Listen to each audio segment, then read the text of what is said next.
अस्सलाम वालेकुम। हम जो भी चीज़ देखते हैं वो 2 तरह से देखते हैं, या तो उस चीज़ की सरफेस के ऊपर लाइट रिफ्लेक्ट होके हमारी तक आँखों तक आती है, उस तरह से हम उसका इमेज या कोई भी चीज़ देखते हैं। और दूसरी जो तरीका है देखने का वो ये है कि उस चीज़ के अंदर से कोई लाइट निकल रही हो। इसकी एग्ज़ाम्पल के लिए आप ये देख लें कि आप अंधेरे कमरे के अंदर कोई चीज़ नहीं देख पाते, उसकी रीज़न ये है कि उसके ऊपर लाइट कोई रिफ्लेक्ट नहीं हो रही होती। अनलेस कि कोई ऐसी चीज़ हम ऑन करें, जैसे कि कोई टॉर्च, तो टॉर्च क्योंकि ख़ुद एक लाइट इमर्ज कर रहा है तो हम उस टॉर्च को देख पाते हैं। या फिर वो टॉर्च हम किसी और चीज़ की तरफ रिफ्लेक्ट करें तो वो रिफ्लेक्ट होकर हमारी आंखों तक आती है और फिर हम उस इमेज को देखते हैं। इसकी मज़ीद एग्ज़ाम्पल को बढ़ाने के लिए मैं एक एग्ज़ाम्पल देता हूँ सूरज और चाँद की, जो एक बहुत बड़ा कुरान पाक का मिरेकल भी है। 1400 साल पहले अल्लाह ताला की ज़ात ने फरमाया कि हमने चाँद को नूर बनाया और सूरज को सिराज बनाया, लैंप बनाया, यानी कि और हमें पता है कि सूरज जो है ख़ुद से लाइट निकाल रहा है, उसके अंदर एक फिशन एंड फ्यूजन रिएक्शंस हो रहे हैं जिसकी वजह से लाइट निकल रही है, और चाँद जो है उसी की लाइट को रिफ़्लेक्ट करके हम तक पहुँचा रहा है, जिसकी वजह से हम चाँद को देखते हैं। अब ये मैंने थोड़ा सा बैकग्राउंड इसलिए आप लोगों को बताया क्योंकि आगे जो डिस्कशन करनी है उसके लिए ये बैकग्राउंड समझना बहुत ज़रूरी है। इसी तरह ही चाँद की तरह के बहुत सारे ट्रिलियंस स्टार्स जो हैं हमारी गैलेक्सी और दूसरी गैलेक्सीज़ के अंदर हैं, जो हमारी यूनिवर्स है उसके अंदर, मतलब अनगिनत स्टार्स हैं उसी तरह के।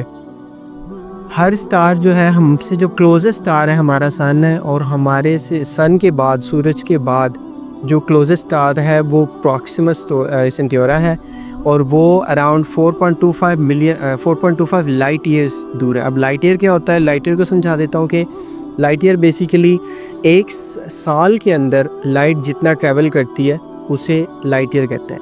और लाइट की जो स्पीड है वो around 1 billion kilometre per hour की स्पीड से लाइट ट्रैवल कर रही है, यानी एक साल में लाइट जितना ट्रैवल करेगी उसे 1 लाइट ईयर कहेंगे।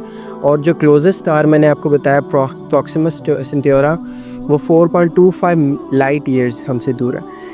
इसको समझने के लिए अब आगे जो आयत है वो अल्लाह ताला ने सूरे मारिज की आयत के अंदर फरमाया, 6 और 7 के अंदर अल्लाह ताला ने फरमाया कि आखिरत के दिन के बारे में ज़िक्र करते हुए अल्लाह ताला ने फरमाया कि ये लोग उस दिन को दूर देखते हैं जबकि वो हमारी नज़र में हमारे मुताबिक वो बहुत करीब है। यहाँ पर अल्लाह ताला ने कहा कि हम उसको बहुत करीब देखते हैं। अब इस चीज़ को ज़रा समझें।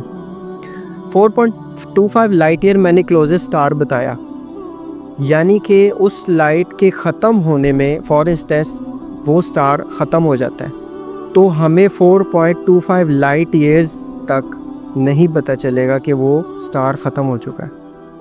इसके मुताबिक यानी जो हमसे बिलियंस ऑफ लाइट ईयर्स दूर स्टार्स आ रहे हैं, जिनकी लाइट्स हम तक तकरीबन मिलियंस और बिलियंस लाइट ईयर दूर डिस्टेंस से लाइट्स हम तक ट्रैवल करते हुए हम तक पहुंचती हैं, यानी कि ये जो 4.25 लाइट ईयर की मैंने लाइट डिस्टेंस का बताया, उसकी लाइट हम तक पहुंचने में 4.25 लाइट ईयर्स लगते हैं। यानी कि जब वो सितारा ख़त्म हो जाएगा तो 4.25 लाइट ईयर्स तक हमें इस प्रॉक्सिमस सेंटियोरा का नहीं पता चलेगा कि ये सितारा ख़त्म हो चुका है। इसके मुताबिक अब हमें बड़ा इजीली लग रहा होता है कि सितारे हैं, गैलेक्सीज़ है, सब कुछ है। अल्लाह ताला की ज़ात फरमा रही है कि इन लोगों को वो चीज़ बहुत दूर नज़र आती है, तो क्या पता वो बेसिकली चीज़ें स्टार्ट हो चुकी हों, क़यामत बेसिकली स्टार्ट हो चुकी है, और वहाँ से पीछे से बिलियंस और मिलियंस लाइट ईयर्स दूर से लाइट ख़त्म हो चुकी है, और हमें अब तक क्यों इसलिए नहीं नज़र आ रही क्योंकि हमसे वो इतना डिस्टेंट स्टार्स हैं, बहुत दूर दूर स्टार्स हैं।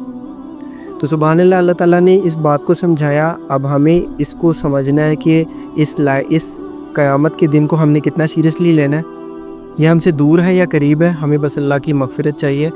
हमें चाहिए कि हमें अपने ज़िंदगी को ऐसे ही गुजारें जैसे क़यामत कल आ जानी है। तो अल्लाह ताला हमें अमल करने की तौफ़ीक़ अता फ़रमाए। जज़ाकल्लाहु खैर।